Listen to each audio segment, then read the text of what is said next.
자, 안녕하세요. 1월 20일 일매 시경 시작하도록 하겠습니다. 자, 어제 하루 못 봤는데요, 여러분.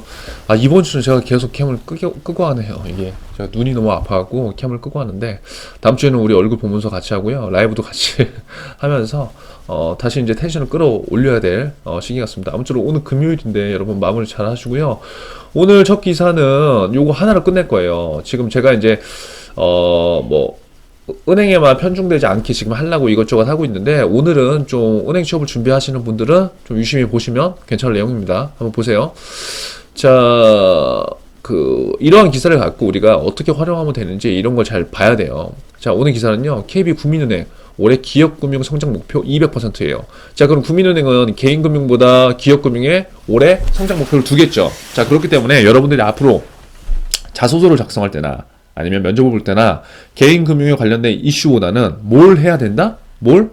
기업금융. 이게 방향성이라는 거예요. 이게 KB금융 국민은행이 이해되셨죠? 자, KB국민은행이 올해 기업금융에 올인한답니다. 이런 걸 여러분들 정리해 놓으셔야 됩니다. 제가 예전에 정리 방법 알려드렸죠.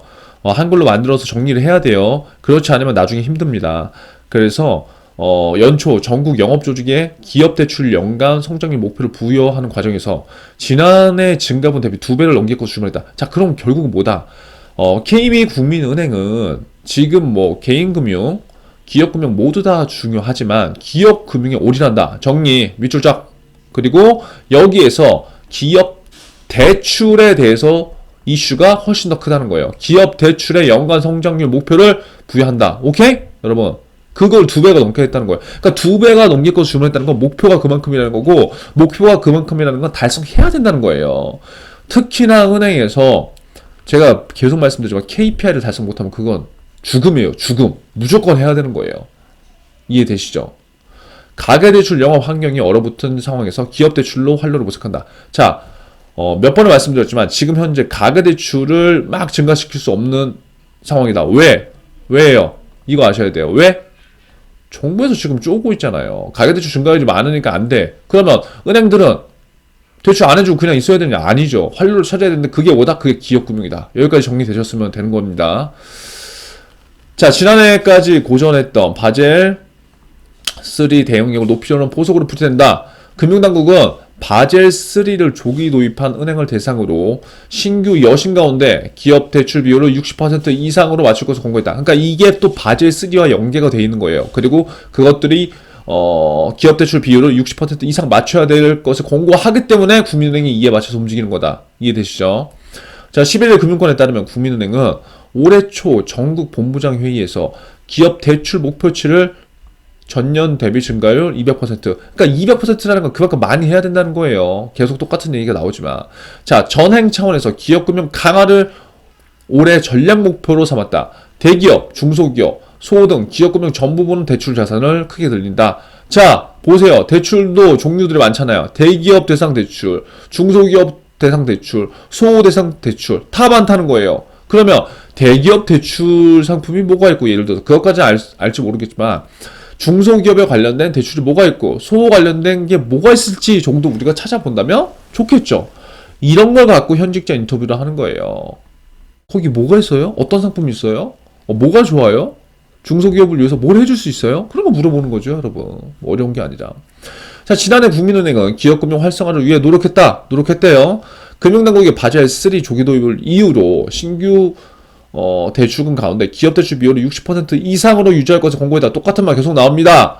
바젤 3 때문에 기업 대출 비율을 60% 이상 상향시켰다. 이해되시죠? 그래서 그거에 따라서 국민은행도 그렇게 방향을 맞춰갈 거다.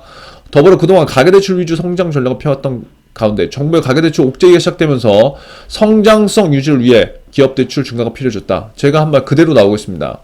자, 국민은행은 지난해 연간 15조 960억 원 기업 대출 순증을 기록했다는 거예요. 2020년 12월 말 대비 증가율 11.31%를 기록했다. 어쩌고 아무튼 이렇게 나왔다는 거예요. 그러니까 이러한 통계를 보는 것도 좋아요. 그러니까 이걸 막 분석할 필요는 없는데, 국민은행의 원화 대출금 현황이 어떻게 될까? 가계대출금이 요 정도가 됐네. 주택담보대출 금액이 요 정도가 됐네. 보세요. 가계대출보다 지금 가계대출이 지금 훨씬 더 많죠. 그 다음에 집단대출, 그 다음에 신용대출, 기업대출금, 중소기업대출. 그러니까 이게 딱 큰 게 여기서 보이잖아요. 중소기업 대출금. 여기 MS가 그 증가율, 순증한 금액을 한번 보세요. 순증한 금액. 뭐가 제일 높아요? 기업대출금이 제일 높잖아요. 그리고 대기업대출 높잖아요. 그쵸? 작년에도 지금 이렇게 했다는 거예요. 그러니까 이런 걸 보고 여러분들이 예를 들어서 면접에서든 아니면 어디서든 얘기할 거리를 찾으라고요. 그러면 되는 거예요. 그러니까 막 지식적으로 우리가 막 엄청나게 공부를 한다. 물론 그것도 좋지만 그거보다 우리가 얘기할 수 있는 거리를 찾는 게 훨씬 더 중요한 거다. 이해되시죠? 올해 국민은행이 제시한 기업금융 200% 증가 목표를 달성하기 위해선 산술적으로 얼마? 30조 원이 넘는 기업 여신을 추가로 해야 된다. 이는 지난해 말 국민은행 기업 여신 총 148조의 약 20% 수준이다. 이해되시죠? 전국 영업조직은 연초부터 분주하다요.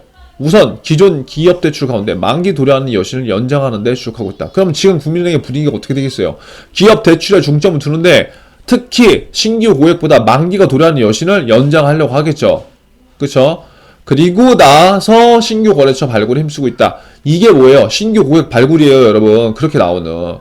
단순히 만기 연장하는 것만으로 증가할 목표를 달성할 게 없기 때문에 신규 거래처를 발굴해야 된다. 그래서 기업 금융도 세일즈 역량이 필요하다, 안 필요하다? 세일즈 역량이 필요하다. 가만히 있는 고객만 받는 게 은행원이 아니라는 거예요, 이제는. 나가서 뛰어야 된다는 거예요. 그래서 여러분들한테 월급을 많이 주는 거다. 신규 거래가 크게 늘지 않는 대기업보다 중소기업과 소호 거래처 발굴 전략을 추진하고 있다. 그럼 여러분들 자소서나 면접 때 이런 걸 얘기해야 된다는 거죠. 대기업은 신규 거래가 발굴하는 게 많겠어요, 안 많겠어요? 안 많다고요, 안 많어. 그러면 중소기업과 소호를 대상으로 거래처를 어떻게 발굴할 건지 그 방법을 생각해 보시라는 거예요. 그 방법을. 모른다. 현직자 찾아가는 거예요. 1금융 거 가보고 2금융 거 가보고 현실에서 어떻게 발굴을 하고 있는지, 그리고 그걸 듣고 벤치마킹 하면 된다는 거예요, 여러분. 이해되시죠? 다만 코로나19 상황이 개선되지 않으면 영업 환경은 여전히 좋지 않다. 왜? 만나러 가기 힘드니까. 자, 올해 국민은행이 기업 대출 증가에 힘쓰는 이유는 크게 두 가지다. 이거 기억해 두세요. 지난해 가계대출 증가율이 5%를 넘어서면서 올해 당국으로부터 가계대출 규제를 더 강하게 받는다. 가계대출 규제를 받기 때문에 기업 대출에 힘써야 된다. 이해되시죠?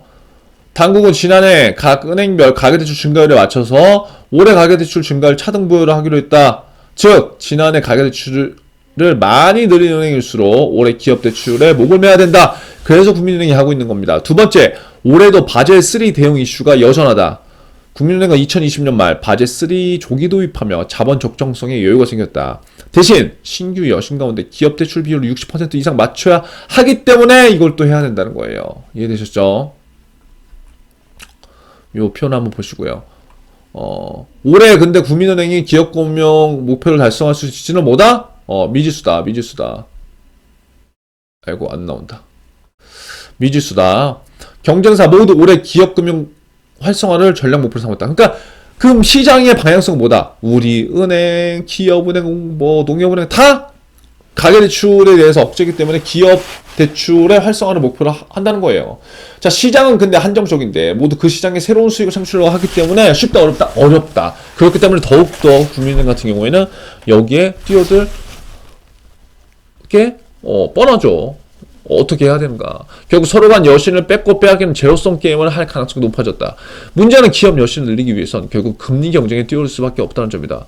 목표치를 맞추기 위해 마진을 포기하면서 무리하게 영업을 벌이는 상황까지 몰릴 수 있다는 겁니다. 지난해 아무튼 국민의 관계자는 올해 가계 여신은 크게 늘리지 못하기 때문에 기업 여신에서 성장 동력을 발견하는 차원, 전체적으로 기업과 가계 여신 비율도 조절해야 되는 상황에서 상대적으로 규모가 작은 기업 여신을 늘린다. 이게 포인트입니다. 여러분, 오늘 핵심 포인트. 지금 제가 답을 다 알려드렸어요. 여러분, 이렇게 신문을 읽고 준비를 해야 된다는 거예요. 이렇게. 이해되시죠? 그냥 실문만 읽으면은 소용이 없다. 자, 보세요. 제가 공지사항이 어디 있나요? 제가 수업을 지금 다 만들 때 이유가 있이 이렇게 해놓은 거예요. 이게 지금 뭘 해야 되냐면 매식경이라든가 이치미 빼고, 자, 금융권 4주반 한번 커리큘럼 한번 볼게요. 금융권 4주반 이제 커리큘럼 같은 경우에는 여러분들 한번 잘 보세요. 제가 이유가 있이 이렇게 다 만들어 놓은 거예요. 자, 여기 지금 잘 보세요. 지금 제가 신문을 읽는 방식이 뭐냐면, 금융기관에 여기에 현실도 나오고요. 지금 비이자 수익에 대한 얘기는 제가 오늘 안 했지만, 이것도 여러분들이 알아야 돼요. 그리고 지금 저런 것들이 은행별 이슈라고요. 은행별 이슈. 은행의 이슈를 알아야지 여러분들이 거기에 맞는 자소서가 작성될 수 있고요. 거기에 맞는 면접 마스터 전략이 나올 수가 있어요. 잘 생각해 보시란 말이에요. 이게 은행뿐만 아니라 뭐 예를 들어서 내가 유통산업이야. 유통산업에 대해서 이해를 해야지. 그리고 GS, CU가 어떤 전략을 갖고 있는지 알아야지 자소서를 쓰고 알아야지 면접을 볼 거 아니에요. 이게 똑같다니까 방법은요. 근데 신문 기사를 읽을 때 그냥 엉뚱하게 읽으면 안 된다는 거예요. 그냥 나는 신문만 하나 읽고 끝냈어. 안 되지. 안 그래요, 여러분? 그래서 매식경을 하는 이유도 우리가 적용하는 연습을 하려고 하는 거고요. 이렇게 금융권 제가 4주반 완성. 공부를 하긴 하는데 엉뚱한 방향으로 하면 시간 대비 효율성이 떨어진다고요. 그래서 제가 여기에 금융기관에 먼저 이해를 해야 된다. 왜? 금융기관을 이해하지 못한 채 금융기관이라는 건 그 하나의 큰 숲이잖아요. 이 숲을 이해하고 이 다음에 나무 뿌리들을 우리가 심어놔야지. 나무 뿌리만 본 채로 숲은 몰라. 그럼 나무 뿌리만 심어놓으면 이게 숲이 조성이 될까요? 안 돼요. 물론 될 수 있겠지만 시간이 엄청 오래 걸릴 수 있죠. 그래서 그 튼튼한 뼈대를 금융기관 이해로 넣는 거고요. 그리고 이런 것들을 현실이나 이런 것들을 활용해서 자소서를 쓰는 방법을 넣는 거예요. 그런데 그냥 일반적인 자소서를 쓰면 되지 않기 때문에 금융의 이슈라던가 은행별 이슈 활용법들을 정리해서 자소서를 작성하는 팁을 준 거고요. 그런 것들을 활용해서 현장 방문과 금융상품을 적용한 면접 적용 방법. 이런 것들이 이렇게 하는 거예요. 그래서 제가 이제 문의가 있어서 요거를 설명을 지금 다시 드리는 건데, 이러한 이유 때문에 제가 커리큘럼을 이렇게 만든 거고, 좀 더 효율적으로 그 학습을 원하시는 친구들은 이렇게 해보는 게 낫지 않을까 저는 싶어서 이렇게 말씀드린 겁니다. 그래서 결국 이 이슈를 한번 보시고요. 이렇게 신문을 해석하는 거예요. 국민은행에 지금 국민은행의 영업 방향이 나왔고 올해 어떻게 갈 건지가 나왔고요. 그럼 이걸 하다 보면 이 기업 대출에서 어떤 게 중점이 될 건가 나온 거예요. 대기업 대출 중점한다고 했나요? 아니잖아요. 그러면 중소기업 위주로 고객을 발굴하고 신성장은 이제 동력을 하기 위해서 내가 뭔가를 해야 되는데, 그럼 그 얘기를 자소서 면접 때 해야죠. 엉뚱한 거 하지 말고요. 그냥 무조건 그냥 나는 기업 금융이 되겠다. 아니죠. 왜 기업 금융이 중요한지, 올해 KB국민은행이 개인 금융 말고 왜 기업 금융을 해야 되는지, 기업 금융 중에서 어떠한 파트로 영업을 좀 더 해야 되는지, 그거를 만약에 여러분들 정확하게 짚어봐요. 면접 때 그건 게임이 끝나는 겁니다. 이러한 방식으로 여러분들 공부를 해야 돼요. 이러한 방식으로 면접 준비를 해야 된다고요. 말만 잘한다고 합격한다고요? 아니요. 절대 아닙니다. 말을 더듬어도 합격할 수 있고요. 말을 조금 느리게 하더라도 합격할 수 있습니다. 내가 어떠한 본질적으로 공부를 했고 그것들에 대해서 어떻게 노력했는지만 드러나면 되는 거예요. 그래서 여러분들이 아무튼 취업 준비를 하면서 좀 본질에 맞는 그런 취업 준비를 했으면 좋겠고, 조금 더 저는 효율적인 취업 준비를 했으면 좋겠습니다. 아무쪼록 오늘 금요일 잘 마무리 하시고요. 다음 주에 뵙도록 하겠습니다. 여러분들 화이팅 하세요.